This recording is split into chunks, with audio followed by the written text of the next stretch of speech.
मैं राम बंधु तिवारी और आप देख रहे हैं खबरों का कतरन। सबसे पहले आप सभी को दीपावली की हार्दिक शुभकामनाएं।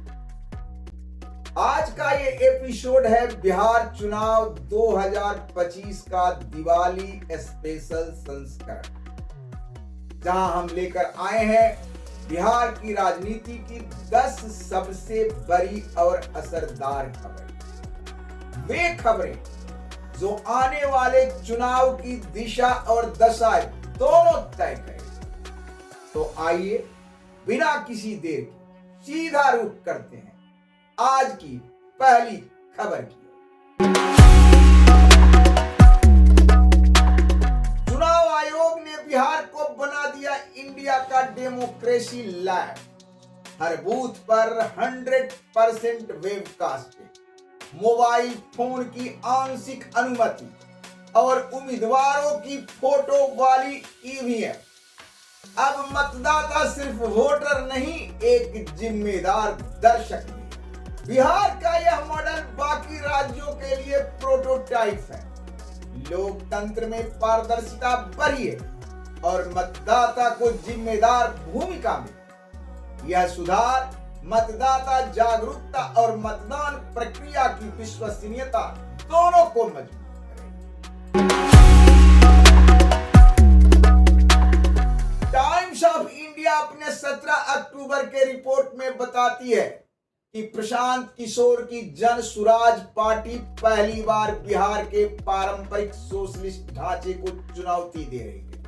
वह 243 सीटों पर चुनाव लड़कर इसे लोकल बनाम पारंपरिक राजनीतिक गठजोड़ की लड़ाई बना चुके हैं। 30 साल पुराने समीकरण को तोड़ने निकले हैं प्रशांत किशोर। पुराने नेताओं की थकान और युवाओं की नई उम्मीद बनकर। अब हम इसी से संबंधित एक दूसरे लेख को समझने की कोशिश करते हैं।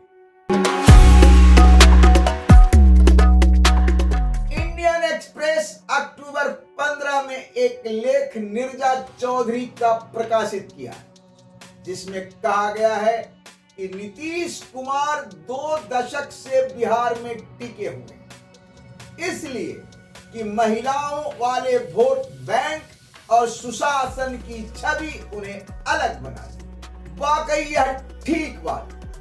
जब नीतीश कुमार सत्ता में आए तो उन्हें जर्जर बिहार विरासत में, लेकिन उन्होंने इसे रास्ते पर लाने के लिए कई प्रयास किए और उनमें सफल भी। उन्होंने सड़क, बिजली और कानून व्यवस्था के साथ साथ शिक्षा पर भी ध्यान दिया। नियोजित शिक्षकों की बहाली, विद्यालय भवनों का निर्माण और लड़कियों को प्रोत्साहित करने के लिए साइकिल वितरण जैसे कदम उठाए।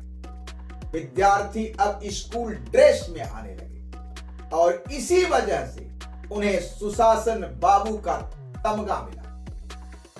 इतना ही नहीं, नीतीश की राजनीतिक यात्रा के हर अध्याय में नए गठबंधन, नए संकट और नई वापसी देखी गई। लेकिन इस बार चुनावी समीकरण और युवा मतदाता उनके लिए चुनौती बन सकते हैं। वर्तमान स्थिति में नीतीश थक चुके हैं। मतदाताओं के अनुसार उनका विजन कुछ हद तक फीका पड़ गया। ऐसे में 2025 में सत्ता हासिल करना उनके लिए निश्चित रूप से चुनौतीपूर्ण साबित हो सकता है। एनडीए अपनी गवर्नेंस मॉडल पर चुनाव लड़ रहा है, जबकि तेजस्वी यादव की भाषा है न्याय, रोजगार और सम्मान। यह लड़ाई सिर्फ वोट शेयर की नहीं, बल्कि आइडिया शेयर की है।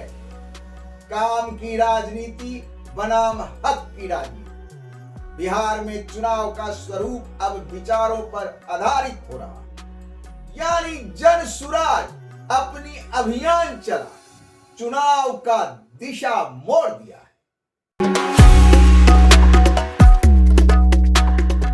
टाइम्स ऑफ इंडिया अपने अक्टूबर 18 के रिपोर्ट में बताया है कि आरजेडी का पुराना वोट बैंक अब 3 हिस्सों में बट गया है।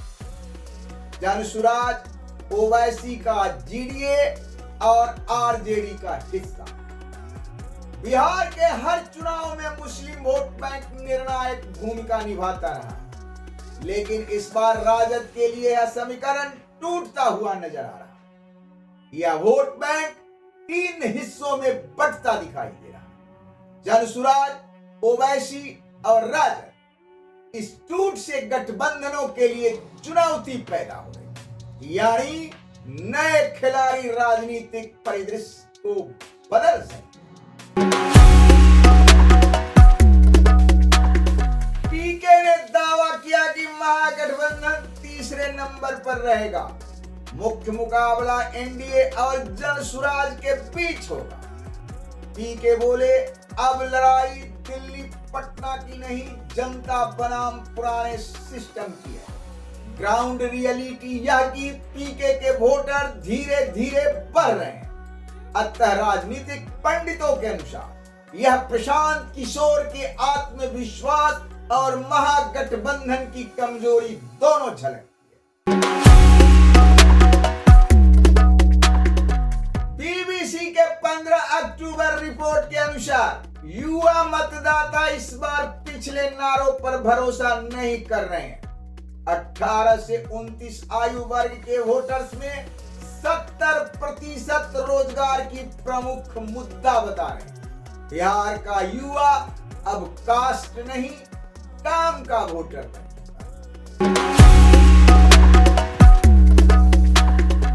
द हिंदू अक्टूबर 16, 2025 के अंक में एक रिपोर्ट लगाया है कि दिल्ली और मुंबई में बसे प्रवासी बिहारियों में प्रशांत किशोर की लोकप्रियता अधिक है।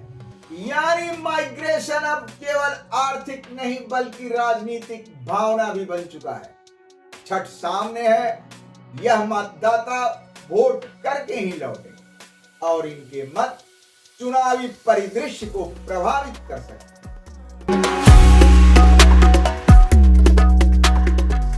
टाइम्स ऑफ इंडिया के 18 अक्टूबर के अंक में छपे एक लेख में यह सवाल उठाया गया कि पीके का खुद चुनाव न लड़ने का फैसला क्या रणनीतिक दाव है या गलती।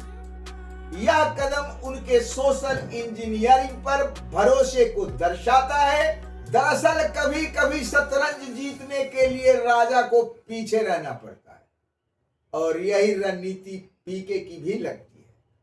हालांकि जनता के बीच उनके विरोधी इस रणनीति को कमजोरी के रूप में पेश करने की कोशिश में लगे। अब सवाल यह है, क्या वाकई यह पीके की गलती साबित होगी?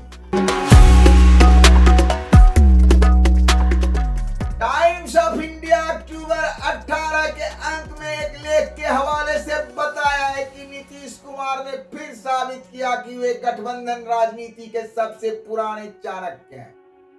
उन्होंने जितना खोया उतना ही दोबारा पा लिया। इस बार बीजेपी के साथ मजबूती से बराबर हिस्सों पे लड़ रहे हैं।